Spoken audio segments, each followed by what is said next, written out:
Okay. अस्सलाम वालेकुम। मेरा नाम डॉक्टर आमना है और जो आज का हमारा वेबिनार है उसका मकसद यही है कि हमें टिप्स और ट्रिक्स बताऊं और we know how to avoid the mistakes which can cause failure and इंशाल्लाह हम लोग गो थ्रू करेंगे। So let's first see the pattern. और ये हमारा जो वेबिनार है it's mostly for the IMM exam. तो पहले हम थोड़ा पैटर्न देख लेते हैं कि एग्ज़ाम आता कैसे है। हमारे पास यूजुअली दो पेपर वन और पेपर टू होते हैं और ईच पेपर में हमारे पास 100 MCQs होते हैं। और वो MCQ single best answer type होता है और इसमें हमारे पास 5 ऑप्शंस दिए होते हैं A B C D E। Single best answer type का मतलब ये है कि ऐसा भी हो सकता है कि दो या तीन आंसर्स करेक्ट हों, लेकिन आपने उसमें जो सिनेरियो पे सबसे बेस्ट फिट हो रहा वो आपने टिक करना होता है। और इसकी ड्यूरेशन 2 आवर्स होती है ईच पेपर की। सो बेसिकली जैसे पेपर स्टार्ट होता है 8:30 AM पे और वो 10:30 AM तक जाता है और उसके बाद फिर हाफ आवर का CPSP ब्रेक देता है, लंच प्रोवाइड करता है और उसके बाद दोबारा पेपर स्टार्ट होता है 11 बजे और ख़त्म होता है 1 बजे। तो बेसिकली आपके पास 1 घंटा और 20 मिनट होता है। And if we divide the time on each MCQ तो आपके पास 1 मिनट और 20 सेकेंड मिलता है। कुछ MCQs ऐसे होते हैं जिसमें आप बिल्कुल 30 सेकेंड्स लेते हैं और कुछ MCQs में आपको 2 मिनट भी लग सकते हैं। तो मेरे अकॉर्डिंगली और थोड़ा जो बाकी इर्द गिर्द के मेरे कॉलीग्स हैं उनके अकॉर्डिंग ये टाइम मोर देन हमारे लिए इनफ रहा है। अच्छा, अब इसके अंदर ये चीज़ है कि पासिंग क्राइटेरिया पे बहुत सारी डिबेट होती है। किसी से आप पूछो तो कोई कहते हैं कि आपके हर पेपर में 75 MCQs करेक्ट होने चाहिए, कोई कहता है कि 75% होने चाहिए। तो बेसिकली जो मुझे ऑफिशियली पता चली है चीज़ वो ये है कि पासिंग क्राइटेरिया CPSP का कुछ ऐसे है कि इनका एक सिस्टम है। पेपर आपका कंप्यूटर बेस्ड होता है और वही सिस्टम आपका पेपर चेक करता है। उसमें होता कैसे है कि जैसे बहुत सारे फॉर एग्जांपल अगर एक MCQ आया और 80% लोगों ने वो MCQ गलत किया है तो वो सिस्टम उस MCQ के मार्क्स कम कर देता है। मतलब अब CPSP के अकॉर्डिंग ये बहुत मतलब एक ऐसी चीज़ है कि जो कैंडिडेट को पास करवाता है। खैर हिस्ट्री थोड़ी कुछ और ही कहती है, लेकिन ये है कि वो बेसिकली वो जैसे अगर 1 मार्क एक ईच MCQ को पहले डेजिग्नेट करे तो फिर वो उसको 0.5 कर देगा। और इसी तरीके से फिर इसका नुकसान ये होता है कि वो MCQ जो बहुत ज़्यादा लोगों का सही हो उसको भी वो कम मार्क्स डेजिग्नेट कर देता है। और इस तरीके से ऐसा होता है कि जो पेपर आसान आता है उसमें हालांकि आपने अच्छा भी दिया हो और आपके 150 MCQs ठीक हो रहे हो, अपनी तरफ से आपने अच्छा दे के आए हो, लेकिन अनफॉर्चुनेटली कभी कभी फेल भी आपको कर देता है वही सिस्टम। और इसमें एक और चीज़ है कि मतलब जो सेफली आप 30 MCQs रॉन्ग कर सकते हो, ये कोई ऐसी चीज़ नहीं है कि जो CPSP की तरफ से प्रोवाइडेड हो। ये बेसिकली मतलब एक्सपीरियंस बेस्ड चीज़ है कि अगर आप पेपर दे के आ रहे हैं और बेसिकली उसके बाद रिकॉल्स होते हैं ग्रुप में, तो 200 में से अगर आप 30 MCQs गलत करें तो आप सेफ साइड पे हैं। अगर आप इसके ऊपर जा रहे हैं तो फिर आपको वही बात है कि passing criteria and percentile system वो अप्लाई कर रहा होता है and you have to be in the top 75 in the top 75%, या सॉरी 25%। और एक और चीज़ ज़रूर आपको वैसे पहले से भी पता होगी कि अगर आपका एक पेपर में 74% आ रहा है और दूसरे पेपर में आपका 86 भी आ गया तो अनफॉर्चुनेटली CPS पे आपको फेल कर देता है। थोड़ा सा क्राइटेरिया है इस तरह का and you can not really do anything about it except कि आप इसको अच्छे से प्रिपेयर करें एंड यू मेक श्योर कि आपके 30 MCQs ही गलत हों, उससे ज़्यादा ऊपर आप ना जाएं। तो थोड़ा सा हम इसके और ऊपर बात कर लेते हैं कि इसकी कोई नेगेटिव मार्किंग नहीं होती है। आप बेसिकली आप आराम से हर MCQ अटेम्प्ट कर सकते हैं विदाउट थिंकिंग कि अगर मैंने ये अटेम्प्ट कर लिया तो इसकी कोई नेगेटिव मार्किंग है, ऐसा कुछ नहीं है। और जो बहुत ही एक अच्छी चीज़ है जो कि एग्जाम में बहुत फ़ायदा देती है वो ये है कि स्किप का ऑप्शन आपके पास होता है। आप MCQ कर रहे हैं तो आपके पास नीचे स्किप का ऑप्शन होगा कि आप वो MCQ फॉर एग्जाम्पल आपने एक MCQ किया, अच्छा आपका MCQ हो गया विद इन 1 मिनट, आप नेक्स्ट MCQ पे आए और वो MCQ सही मतलब लंबी स्टेटमेंट है और उसके लंबे लंबे ऑप्शंस हैं, तो उसके अंदर आप एक दफ़ा आपने पढ़ा आपको समझ नहीं आया, फिर आप दूसरी दफ़ा पढ़ रहे हो फिर आपको अच्छा ऑप्शन समझ आ गया लेकिन स्टेटमेंट दोबारा समझ नहीं आई, तो इसमें आपके 2 मिनट चले जाते हैं और लिटरली पता नहीं चलता कि 2 मिनट कहाँ गए। तो मैं बहुत प्रेफर करती हूँ कि वो इस तरह के MCQ जिसमें मुझे मतलब लग रहा हो कि अच्छा हाँ मुझे इसमें थोड़ा सा एफर्ट पुट करना पड़ेगा इसको समझने के लिए, वो स्किप में मैं डाल देती हूँ। और खैर मैंने अपने एफसीपीएस पार्ट 1 में भी ऐसे किया, आई में भी ऐसे किया, and it is quite beneficial कि आप एमसीक्यू स्किप कर सकते हैं। और फिर वो जो स्किप्ड एमसीक्यू होता है, ऐसा नहीं है कि स्किप किया तो फिर वो कहीं गायब हो जाता है, ऐसा बिल्कुल भी नहीं होता। आप जो भी एमसीक्यू स्किप करते हैं वो दोबारा से वापस जब भी आपके सारे अटेम्प्ट हो जाते हैं वो एंड पे आपके पास आते हैं, और फिर आपके पास एक चांस होता है उनको अटेम्प्ट करने का। अच्छा, और एक और चीज़ ये कि ऐसा नहीं है कि पेपर 1 है तो उसके अंदर इस तरह की चीज़ें आएंगी कि emergency related, nutrition, vaccination, fluid, electrolytes etcetera, नहीं। मतलब होता ऐसे कह सकते हैं कि 60% आता उनमें से, और पेपर 2 में ज़्यादातर सिस्टम वाइज होता है।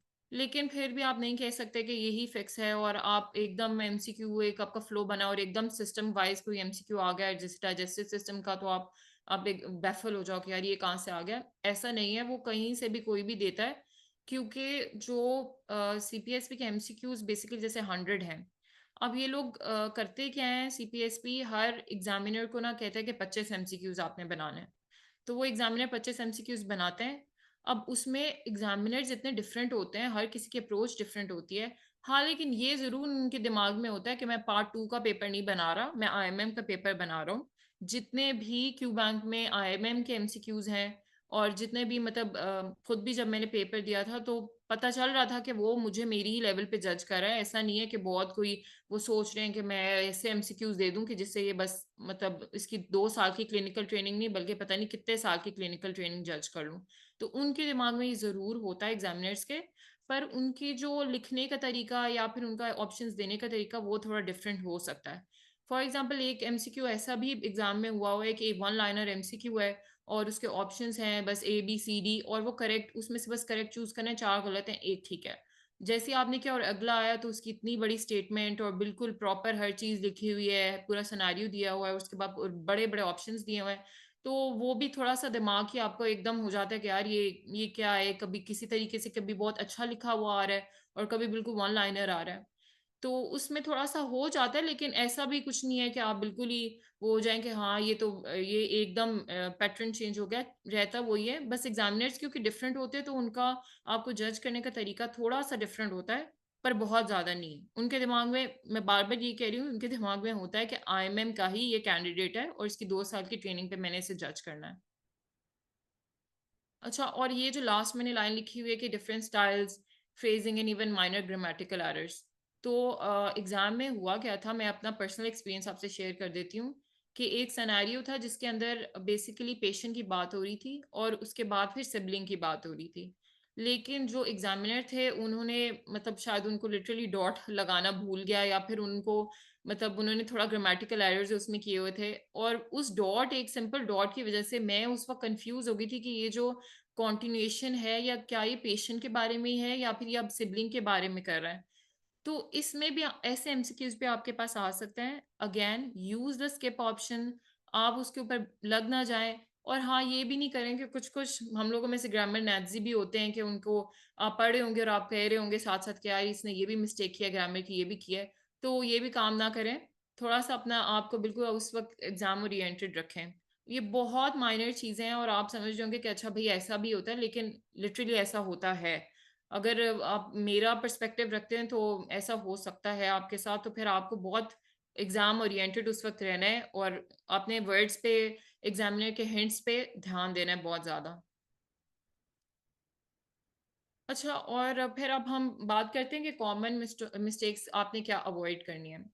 सबसे पहली जो मिस्टेक है जिसको मैं समझती हूँ कि ये वाकई सबसे बड़ी मिस्टेक है, वो यही है कि कैंडिडेट कोशिश करते हैं कि जैसे अभी हमारे पास 4 मंथ्स हैं आईएमएम फेब के एग्जाम में, नेल्सन उठाई और शुरू से शुरू हो गए, which is really the biggest mistake. ये आपके पास साल नहीं है, आपके पास 1.5 साल नहीं है, आपके पास सिर्फ 3 से 4 माह होते हैं। और अगर आपने पहले नहीं पढ़ा हुआ तो फिर मैं बिल्कुल रिकमेंड नहीं करूंगी कि आपने नेल्सन उठाई और आप शुरू से शुरू हो गए और बस एमलेसली आप पढ़ते गए पढ़ते गए पढ़ते गए। बिल्कुल भी उसका कोई फायदा नहीं होता। क्योंकि आप जब पढ़ रहे होते हो तो आपके जहन में आपको क्योंकि पता ही नहीं होता कि एमसीक्यूज एग्जाम में आता कैसे, तो बस आप पढ़ते ही रह जाते हो और आपका ब्रेन बिल्कुल उस चीज को रिटेन नहीं कर रहा होता, वो बस उसको एक सबकॉन्शियस में रख रहा होता है, but not according to the exam. फिर जब आपको वो एकदम पजल ड्रॉ देते हैं एग्जाम के अंदर, तो फिर आपका ब्रेन वैसे काम नहीं कर पाता। I would not recommend reading the entire Nelson. अगर आपके पास अभी भी, even if you take my course और you don't take my course, please do not start Nelson right away. बल्कि अगर आप करेंगे ये भी नेल्सन, तो बिल्कुल टॉपिक वाइज कॉन्सेप्ट्स पे फोकस करके, और मतलब बहुत ज्यादा, क्योंकि Nelson is an 18,000 page book. और ये पार्ट टू के अगर आप कैंडिडेट हो, तो फिर आपके ऊपर ये बनता है कि आपने 1 साल इसको नेल्सन को किया हो, not for IIM। Again and again I am saying this. और वही बात है कि बिल्कुल एमलेसली रीड करना। हाँ, और फिर उसके बाद क्या होता है कि आप पूरा यूनिट स्टार्ट किया, लेट्स से न्यूनोटोलॉजी स्टार्ट किया, एक लाइन से स्टार्ट के दूसरे तक चलते गए चलते गए चलते गए, और जब पूरा हफ्ता लगा के उसको पढ़ लिया, फिर आपको एकदम से याद आया कि MCQ करें। अच्छा, उसका मुझे लगता है कि कोई फायदा नहीं होता। हमारा ब्रेन, इट्स बाय रिसर्च, अगर आप पढ़ रहे हैं, it can only remember 10% of what you read. सिर्फ 10% उसको याद रहता है। मतलब अगर कोई बहुत ही हाई IQ लेवल का होगा, तो उसको शायद इससे ज्यादा रहेगा, वरना 10% से ज्यादा हमारा ब्रेन रिटेन नहीं कर पाता। तो आपको ये चीज बहुत रखनी है ख्याल में कि जब आप एक टॉपिक पढ़ रहे हो, तो आप उसके रिलेटेड MCQs करें। अगर आप क्यू बैंक से नहीं करें, तो आप प्री टेस्ट से करें, प्री टेस्ट से नहीं करें, तो आप रोडोल्फ से करें। और हमेशा अपनी आपके पास एटलीस्ट 2 to 3 MCQ बुक होनी चाहिए, जिस पे आप प्रैक्टिस करें। फिर अगेन पास्ट पेपर तो कभी स्किप नहीं करना। चाहे हम लोग कितना भी कह लें कि CPSP पैटर्न चेंज कर रहा है, CPSP न्यू पूल लेकर आ रहा है, वो कितना ही घुमा फिरा लेंगे, वो उन्हीं टॉपिक्स में से MCQs बनाते हैं। अगर फॉर एग्जांपल एक एग्जामिनर पहले पूछ लेता है, RDS की डेफिनेशन पूछ रहा है, तो उसका दिल हुआ तो वो नेक्स्ट टाइम RDS की डेफिनेशन की बजाय उसकी कॉम्प्लिकेशन पूछ लेगा, पर पूछेगा उसी टॉपिक में से। मैं इस चीज पे मेरा मतलब फर्म बिलीफ है कि वो पूछेगा उसी पे। ऐसा नहीं होगा कि उसका दिल किया है तो वो RDS छोड़ के कोई बहुत ही कॉम्प्लिकेटेड सर्जरीज या कुछ इस तरीके की चीजों में चले जाएगा, वो पूछेगा उन्हीं में से। हाँ, और एक और चीज जो होती है कि आप जब आया स्टेम आया, तो उसको आप बस पढ़ रहे हो और बस एकदम से पढ़ा और अपने, क्योंकि हमारा माइंड इसी तरीके से करता है, पिक करता है। मतलब सिलेक्टिव उसकी होती है कि अच्छा ऐसा पढ़ा है तो सिलेक्टिव पिक किया, और फिर एक मतलब डायग्नोसिस बनाया, और फिर सिनेरियो फिट किया, और उसके बाद फिर आपका आंसर। तो ठीक है, ऐसे ही होता है जब आपके पास टाइम कम हो, पर 1 minute 20 seconds सफिशिएंट होता है। और आपको चाहिए कि आप पूरे स्टेम को पढ़ें, उसको समझें। मैं आपको इसकी एग्जांपल इस तरह दे लेती हूँ कि एक स्टेम थी जिसके अंदर उन्होंने कहा था कि एक पेशेंट है, IIM के अंदर आई थी, एक पेशेंट है और वो कोलैप्स्ड है, और उसकी एम्बू बैगिंग स्टार्ट हो गई है। मतलब ये नहीं मेंशन किया होता कि आपने स्टार्ट किया, किसने किया है, और फिर पूछा होता कि CPR का रेशियो क्या है। अच्छा, अब जो पढ़ रहा है उसको ये नहीं पता कि CPR का रेशियो से मुराद यही है, वो पूछना चाह रहे थे कि अगर सिंगल रेस्क्यूअर हो या फिर 2 रेस्क्यूअर हो। तो आप, अब मेरा यही दिमाग में आ रहा था कि यार ये क्या, ये रोड साइड पे है क्या, ये हॉस्पिटल में है।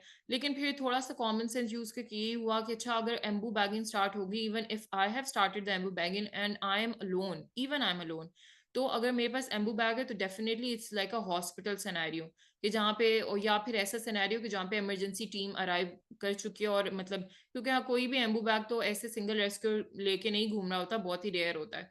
तो फिर उस पे वही चीज फिट हो रही थी कि अच्छा, क्योंकि डबल रेस्क्यू है तो 15:2 हम इस पे पिक करेंगे।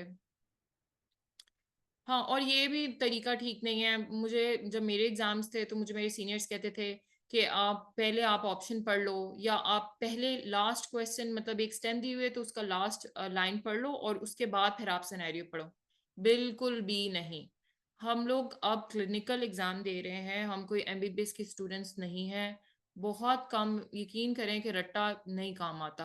रट्टा हाँ करना पड़ता है, ऑब्वियसली कहीं ना कहीं आपको याद करना पड़ता है, लेकिन ऐसे एज सच के हाँ भी ऑप्शंस पढ़े और लास्ट लाइन पढ़ी और एकदम आपका दिमाग जाग गया कि हाँ यही ऑप्शन होगा, आप ऊपर सिनारियो पढ़ेंगे तो सीन ही डिफरेंट हो जाता है।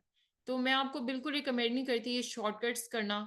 आपके पास जब MCQ आए, मैंने आपको जो ऑप्शन बताया कि आप उसको पढ़ें, स्टार्टिंग से आराम से उस ऑप्शन को पढ़ें, और स्टेटमेंट पे टाइम लगाएं। MCQs 1 लाइनर होते हैं, और लिटरली आप स्टेटमेंट से पिक कर लो ना, आपको MCQs की ऑप्शंस देखने की जरूरत ही नहीं पड़ती। पर खैर, you always have the skip option. तो आई वुड नॉट से कि आप ये वाला काम करें कि MCQs के ऑप्शंस पहले पढ़ें या फिर उसकी लास्ट लाइन पढ़ें। हाँ, अनलेस एंड अनटिल लाइक बहुत ही कम टाइम रह गया कि 10 मिनट है, और 15 एमसीक्यूज है, फिर तो आपके पास कोई चारा नहीं है, फिर तो आपको स्मार्ट स्ट्रेटेजी करनी है कि आप फिर लास्ट लाइन पढ़ते जाएं। उसके अंदर यूजुअली ऐसा होता है कि फर्स्ट लाइन पढ़ी, लास्ट लाइन पढ़ी। जैसे आपने फर्स्ट लाइन पढ़ी तो आपको अंदाजा हो जाता है कि अच्छा ये सिनेरियो, फिर लास्ट लाइन में उसने पूछ लिया कि व्हाट इज द कॉम्प्लिकेशन, या फिर what complication can this patient develop, या आप इस तरीके से आ जाते हैं, तो फिर आप शायद पिक कर लें। वो भी शायद पे है। फिर हमने ये बात पहली कर ली है कि spending too long and difficult questions, don't do this, skip and come back. ये भी बात कर चुके हैं। Don't get distracted by punctuation, grammar mistakes. Examiners हम जैसे आप जैसे ही होंगे, they are going to make mistakes, but you have to use your common sense. I swear, मैं कहती हूँ कि आप पढ़ाई की हो ठीक है, लेकिन जितना फायदा होता है आपकी कॉमन सेंस यूज करने का एग्जाम में, आप एक क्वेश्चन आया उसका आपको आंसर नहीं भी पता, तो just use your common sense. उस वक्त आपको बिल्कुल आपके माइंड को अलर्ट होना चाहिए। 70% of the paper you can solve with your common sense. इस तरह के भी इतने वो कभी एमसीक्यूज आ जाते हैं, क्योंकि अगेन एग्जामिनर के दिमाग में यही है ना कि आईएमएम का कैंडिडेट है, तो वो बहुत फिर मतलब कुछ एमसीक्यूज बिल्कुल ही बेबिश टाइप होते हैं, तो वो आपको ऐसे ही बस नहीं भी आता, कॉमन सेंस यूज करके आपके हो जाते हैं। और ये तो बिल्कुल रिकमेंड मैं करूंगी, last minute cramming never do it. Then not sleeping adequately the night before, you have to sleep to retain the information at least 6 to 7 hours continuously. And paper से पहले, ये mistake I have done this in my past, but I think ये सबसे बड़ी mistake है। It decreases your deficiency by 25%। All of this I am saying only on research basis.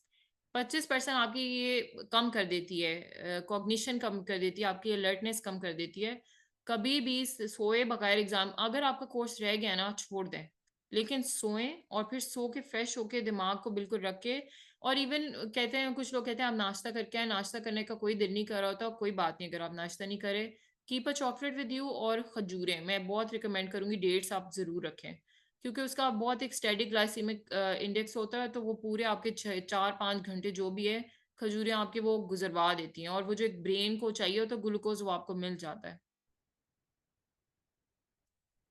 फिर हम थोड़ी सी टिप्स की बात कर लेते हैं। वैसे तो मैंने अवॉइडेंस में ही बात कर दी है, that you have to study smart and not like yes hard but not very hard. आपको बहुत चूज करके, अभी आपके पास जो टाइम है प्लीज उसको आप जैसे क्यू बैंक के एमसीक्यूज हैं उन्होंने जो दिए हुए हैं, ठीक है, ऐसा नहीं है कि आप सिर्फ क्यू बैंक ही करके चले जाएं तो आप पास हो जाएंगे, ऐसा बिल्कुल भी नहीं हो सकता। पर जिस तरह जो क्यू बैंक के एमसीक्यूज हैं और उसके जो यूनिट हैं, जैसे कि मैंने एक सेशन दिया आरडीएस का, अब उसमें से आरडीएस के 12 एमसीक्यूज आए, तो अब मुझे अंदाजा है कि पेपर में आरडीएस का एक ना एक एमसीक्यू आ सकता है। फिर आगे बीपीडी के एमसीक्यूज हैं, मिकोनियम एस्पिरेशन के एमसीक्यू। तो फिर टॉपिक वाइज करें, आप क्यू बैंक उठा लें और उसमें से देख लें कि अच्छा टॉपिक्स कौन से उन्होंने दिए हुए हैं बार बार। इवन अगर एक टॉपिक में से 2 एमसीक्यू भी दिए हुए हैं ना, या एक भी दिया हुआ है, तो एक्सपेक्ट करें कि वो अगली दफा भी आ सकता है, and you have to do it from Nelson and Nelson only. हाँ, और एक और चीज, ये वाली चीज बहुत इंपॉर्टेंट है कि आप इन वाली चीज वर्ड्स पे ध्यान दें कि preceded by, followed by, first step, except, मतलब इस तरह की चीजों पे वर्ड्स जो उन्होंने किए हुए हैं, आप इसके मतलब पढ़ के जाएं कि क्या मतलब होता है इनका, कि अगर अगर ऐसा आ गया। और एक जो चीज इन्होंने लिखी होती है, एमसीक्यू पूरा दे दिया होगा, विच इज नॉट, नॉट को भी ध्यान रखना है। And trust me, if you are आपकी स्लीप मतलब आप सोए नहीं हुए पूरे, तो आप ये जो नॉट वर्ड है ना, ये मैंने खुद अपने मैं रियल लाइफ एक्सपीरियंस बता रही हूँ, ये मैंने वर्ड स्किप किए हुए हैं।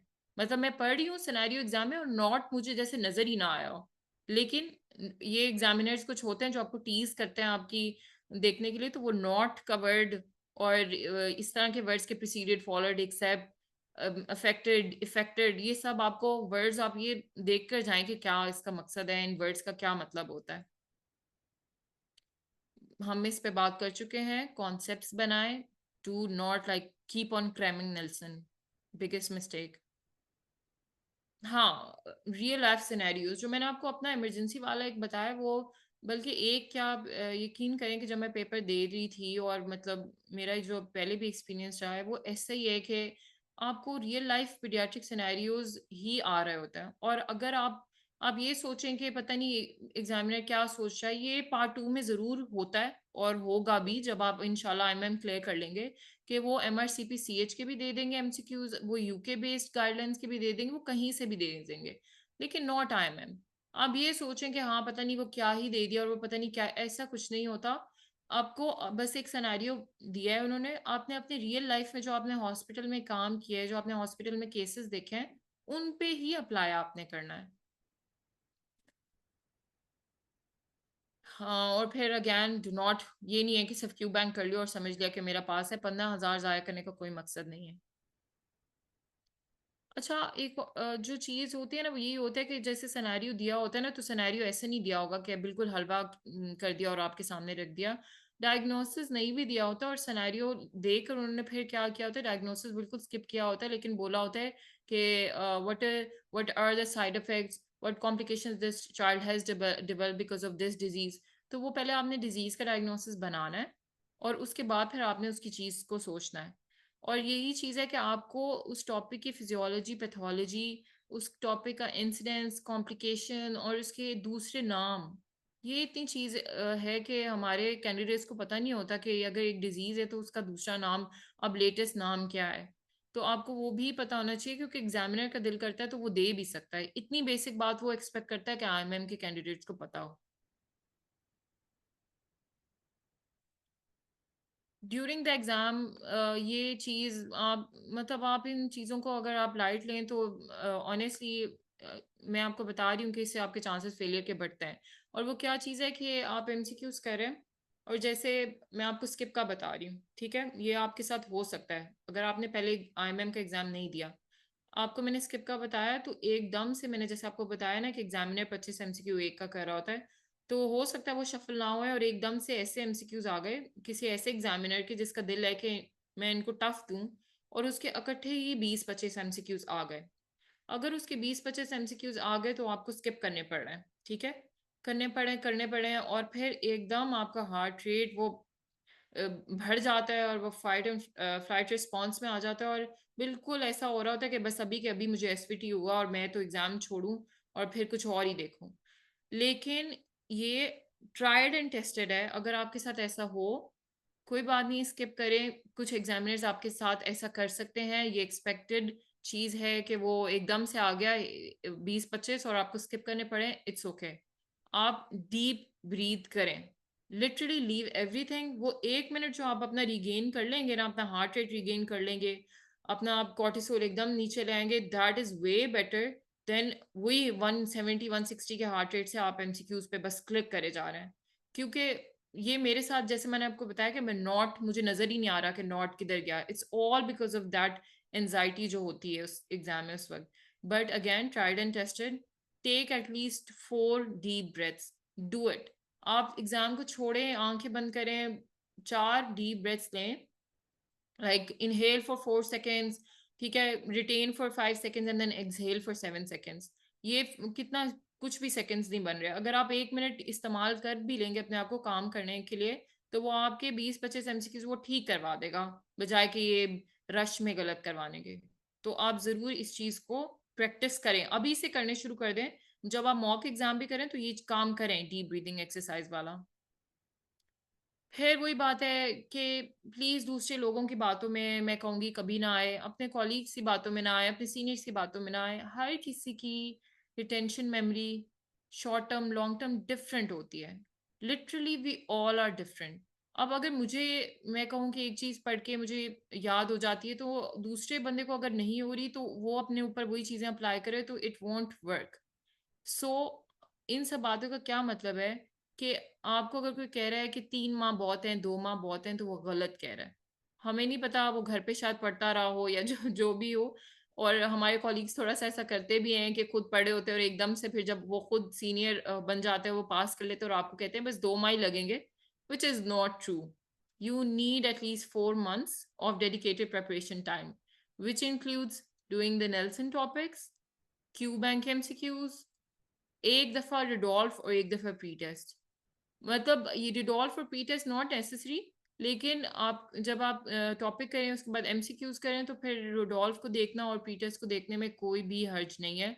क्योंकि वो इतने अच्छे लिखे होते हैं, आप पढ़ेंगे और आप कहेंगे यार कि मतलब ये लोग कितना अच्छा और साफ लिखते हैं कि बंदे ने जो पढ़ा होता है वही सब वो एकदम लाइंस में लिख रहे होते हैं, तो वो आपको बहुत अच्छा रिटेन हो जाता है। तो वो मैं आपको कहूंगी कि वो जरूर देखें, अभी आपके पास बहुत टाइम है, जो भी कैंडिडेट्स हैं फेब के, you have a lot of time. And अपने आप से बिल्कुल एक वैलिड एक्सपेक्टेशंस रखें। ये हम कॉल्स कर रहे होते हैं, we are doing literally 9 to 5 से भी ज़्यादा हमारे घंटे होते हैं, तो ये एक्सपेक्ट करना कि मैं एक दिन में 10 घंटे, ये बिल्कुल एक्सपेक्टेशंस वैलिड नहीं होती। ये आपके सिस्टम को बिल्कुल टायर कर देती हैं कि आप जब अपने ही ब्रेन के साथ एक्सपेक्टेशंस, आपने खुद ही ब्रेन नहीं सेट किया और फिर आपका ब्रेन ही उन पे उतर नहीं पा रहा था, तो बहुत जैसे बिल्कुल क्रैश हो जाता है आपका सिस्टम। तो अपने साथ वैलिड रखें, आप देखें कि आप कितने घंटे लगा सकते हैं प्रॉपर, फिर उससे हटे नहीं। आप जिस दिन कॉल्स पे उन आवर्स का तो चले, हम कॉल्स डे तो मैं एक्सक्लूड इंटायरली कर देती थी कि मैं कॉल्स डे को काउंट नहीं करती थी, पर other than calls day, like if I am coming back at 3 p.m. then I मतलब will dedicate, and मैं करती थी in the past भी at least 8 to 9 hours per day। मतलब I'm starting at 5 p.m. and then I'm ending at like 12 or 1, ऐसा ही होता था। और इसी से आप कर सकते हो, ऐसे बुक उठा ली हॉस्पिटल में चलते फिरते, मुझे लगता है कि वो काम चीज नहीं करती, चाहे दूसरे बंदे को लगे कि आप कितना पढ़ रहे हो, लेकिन असल में आप कुछ नहीं पढ़ रहे होते। और अपने हैंड रिटन नोट्स बहुत ज़रूरी हैं, बहुत ज़रूरी हैं, बहुत ज़रूरी हैं। आपकी अगर आप 10% पढ़ के याद करते हो, तो विजुअल मेमोरी आपकी अपने जो नोट्स की होती है वो उससे भी ज़्यादा होती है। तो आप अपने नोट्स बनाएं, इवन चार्जर वर्ड्स भी लिखें, लेकिन आप अपने नोट्स बनाएं, हाथ से लिखा हुआ बनाएं। एग्जाम में आपको आपके हाथ का लिखा हुआ ही रिकॉल एकदम सामने आ रहा होगा। तो नोट्स बिल्कुल स्किप ना करें, ये ना सोचे कि I will waste my time, आपके पास अभी भी टाइम है। आप टॉपिक करें, उसको देखें, और उसके बाद उसके नोट्स बनाएं, ठीक है, जितना भी आपसे बनते हैं, और उसके बाद आप एमसीक्यूज करें। और हमेशा यही करें, कभी ऐसा ना करें कि पूरा पूरा पढ़ के फिर पता नहीं है 1 महीने बाद आप उसके एमसीक्यूज करें, no benefit, you will forget everything. खैर, ये सारे मेरे टिप्स और ट्रिक्स थे जो कि आपको आईएमएम में पास करवा सकते हैं। कुछ टिप्स शायद बहुत ही छोटे हों, but trust me they work. And I am saying this on the basis of my experience. अल्हम्दुलिल्लाह I pass my part 1 and I am both in first attempt. And I think के मतलब मुझे CPSP की थोड़ी psyche और उसका जो mark, जिस तरह वो मार्क्स देते हैं, वो कुछ समझ आ चुका है। तो उसी बेसिस पे मैंने आपको ये सारी चीज़ें बताई हैं। और जब मैं पास पेपर्स भी कर रही थी, तो मैं देख रही थी कि वो कैसे पैटर्न बार बार बार बार बार बार रिपीट हो रहा है। तो आप अगर ये भी कर लेंगे, इवन इफ यू लाइक, मतलब आप उतना एफर्ट नहीं पुट कर पा रहे, लेकिन एग्जाम के दिन पे और एग्जाम से पहले ये सब कर लेंगे, तो मुझे लगता है कि बहुत हद तक आप पास कर सकते हैं। अच्छा, तो आप बेसिकली जो मेरा कोर्स है वो आईएमएम कैंडिडेट्स के लिए ही है, और वो उसी बेसिस पे होगा कि वी हैव 4 मंथ्स, ठीक है। अब जो मैंने डिवाइड किया है, जो क्यू बैंक के आप देखेंगे फर्स्ट पेज में, उन्होंने सारे आपको दिए हुए हैं कि ये यूनिट्स हैं। मैंने पर वीक के लिहाज से इस तरह डिवाइड किया है, जैसे फॉर एग्जांपल यूनिटोलॉजी है, तो यूनिटोलॉजी में हम करेंगे इस तरीके से कि 5 दिन, जैसे मैं आपको आरडीएस का एक मैंने किया हुआ है, आरडीएस, बीपीडी, एमएस और टीटीएन, मैंने आपको 4 टॉपिक्स करवाए। एंड आपका वैसे काम है ये कि आप उन टॉपिक्स को, और आपको बिफोर हैंड बताया जाएगा कि ये टॉपिक्स आज हम पढ़ेंगे, ठीक है।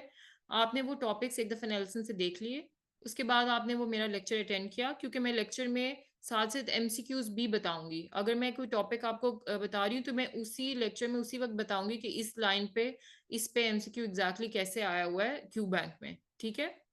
तो उसके बाद फिर क्या होगा, फिर आपने लेक्चर अटेंड किया, ठीक है, वो एक दिन हो गया। फिर अगले दिन 5 दिन हम लोग मैक्सिमम जितने हम टॉपिक्स कवर कर सके, बल्कि जितने क्या जो करने हैं, जो क्यू बैंक में दिए हुए हैं बार बार आ रहे हैं, वो हम करेंगे सारे, ठीक है। जो इस तरह के टॉपिक्स हैं कि एक दफा लाइन आ गई, वो भी मैं मेंशन करूंगी, एक भी चीज नहीं छोड़ूंगी, क्योंकि अल्हम्दुलिल्लाह मैंने खुद भी ऐसे ही किया था। तो आई नो कि इसको कैसे करना है, हम वैसे ही एग्जैक्टली करेंगे। और उसके बाद फिर लास्ट पे आप वीकेंड पे आप क्यू बैंक से एमसीक्यूज करेंगे। इसी तरीके से आप पर यूनिट करेंगे, तो मुझे नहीं लगता कि there is no stopping you कि आप फर्स्ट अटेम्प्ट में अपना आईएमएम क्लियर ना कर सकें। आपके सामने मैंने ये वीक्स पर वीक के लिहाज से दिया हुआ है। और आपका ग्रुप मतलब कंप्लीटली ओपन रहेगा, आप कोई भी कंट्रोवर्शियल एमसीक्यू होगा, कोई भी एमसीक्यू होगा, वो आप मेरे से पूछेंगे, और वो सिर्फ और सिर्फ नेल्सन और अप टू डेट के ही उस पे आपको बताया जाएगा कि इसका राइट आंसर क्या है। और मैं आपके साथ इराटा भी शेयर करूंगी, जो कि इट्स नॉट, ये नहीं है कि वो मैंने खुद से बनाया या फिर नहीं, वो मैंने बहुत कंसल्टेंट्स और सीनियर्स और अपने सुपरवाइजर्स और उनसे सारों से पूछ के जो फिफ्थ एडिशन का है प्रॉपर, वो बनाया हुआ है। तो वो मैं आपसे शेयर कर दूंगी कि इस तरह है। और जाते हुए मैं एक और आपसे बात जरूर कहूंगी कि कंट्रोवर्शियल एमसीक्यूज पे अपना बिल्कुल ज्यादा ये नहीं है कि आप फंस जाएं। जो कंट्रोवर्शियल एमसीक्यू उसको बस छोड़ भी दें। कभी आपको ऐसा करना भी पड़ता है, ऐसा नहीं होता कि आप ये सोचें कि यार आप बस 100% दे रहे हैं, तो कभी कभी उस पर जो टाइम वेस्ट कर रहे हैं वो बाकी चीजों पे कर लें। वो मेरे पे छोड़ दें आप बस। अगर इस तरह हो, if you are going to join my group and if you are going to join my course, तो आप मुझसे पूछें। I will be available 24 hours inshallah for that. So and that's about it for today's lecture. अगर आपके पास कोई भी questions हैं तो you can ask. Go ahead. Thank you.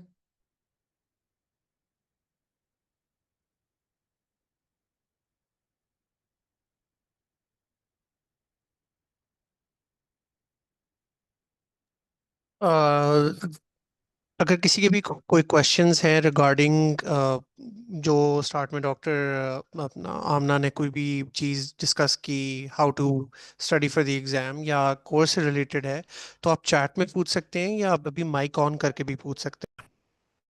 नहीं आ रही।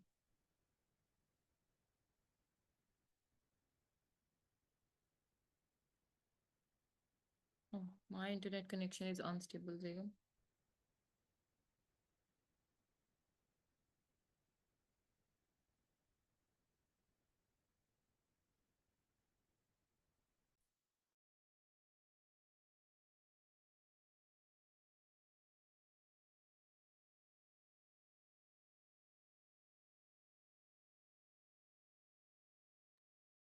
ठीक है डॉक्टर आमना, हम इसको यहीं रैप अप करते हैं। ये इंशाल्लाह रिकॉर्डिंग जो है वो यूट्यूब चैनल के ऊपर भी और ग्रुप्स के अंदर हम शेयर कर देंगे।